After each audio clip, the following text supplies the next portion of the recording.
sur ce point précis, parce que c'est avec une grande surprise que la nouvelle responsabilité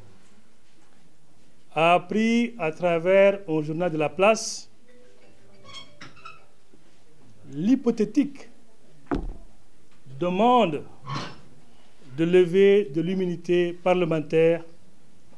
du président Amadou Ba. Nous tenons à exprimer notre profonde indignation et notre rejet total de cette manière scandaleuse de faire la politique par ce régime actuel. Cette manœuvre, visiblement orchestrée par le pouvoir en place, s'inscrit dans une logique politicienne abjecte visant à museler toute voix discordante et à écarter de futurs candidats à la présidentielle de 2029. Nous dénonçons avec la plus grande fermeté cette dérive autoritaire observée depuis un certain temps et qui tend à faire de la justice un instrument de règlement de compte. La nouvelle responsabilité prend à témoin l'opinion nationale et internationale sur cette tentative manifeste d'élimination politique. Le pouvoir cherche à instrumentaliser la justice pour neutraliser ses adversaires en décrédibilisant les figures de l'opposition et en jetant à pâture des leaders dérangeants. C'est une stratégie qui consiste à faire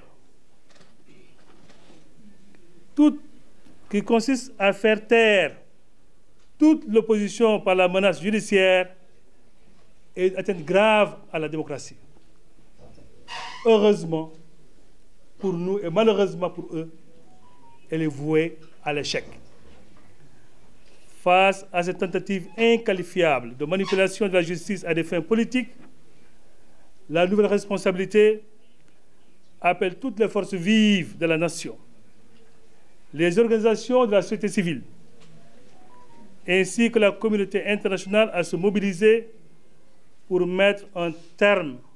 à cette dérive liberticide. Nous ne laisserons pas faire et nous userons de tous les moyens légaux pour faire face à un régime qui peine à répondre aux préoccupations légitimes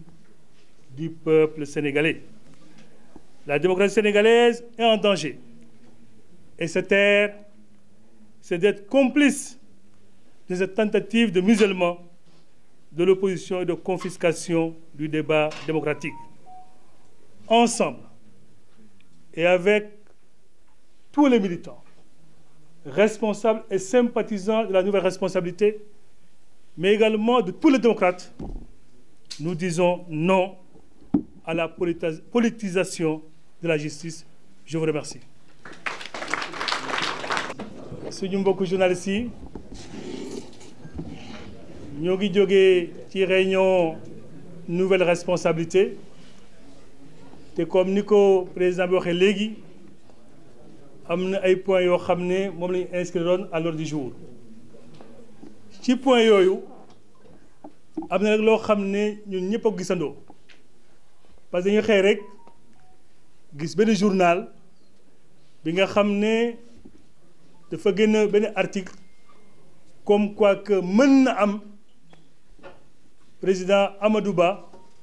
ñu demander lu ñu naan immunité parlementaire pour ñu xam ndax moom am na implication wala déet ci benn affaire boo xam ne yaakaar naa ne bu ñu koy wax ba léegi kenn tudd ko ci loolu nag jaaxal ñu lool bett ñu également lool mais nag ku gis ne parti au pouvoir nu mu demee ba léegi bi nga xam ne ku yëkkati baatam wax loo xam ne neexu leen muy chroniqueur muy journaliste muy opposition ñu gis ne dañuy jóg di la fexeel loolu bu mu amee nag ñoom ay responsables yu bëri ay militants ay sympathisants ay démocrates fii ci biir réew mi ak ci bitim réew ñoo xam ne nee nañ ñoom kat pare nañ parce que am na loo xam ne commencé woon na di am mais loolu moom kenn du ko yëkkati jëmale ko ci suñu leader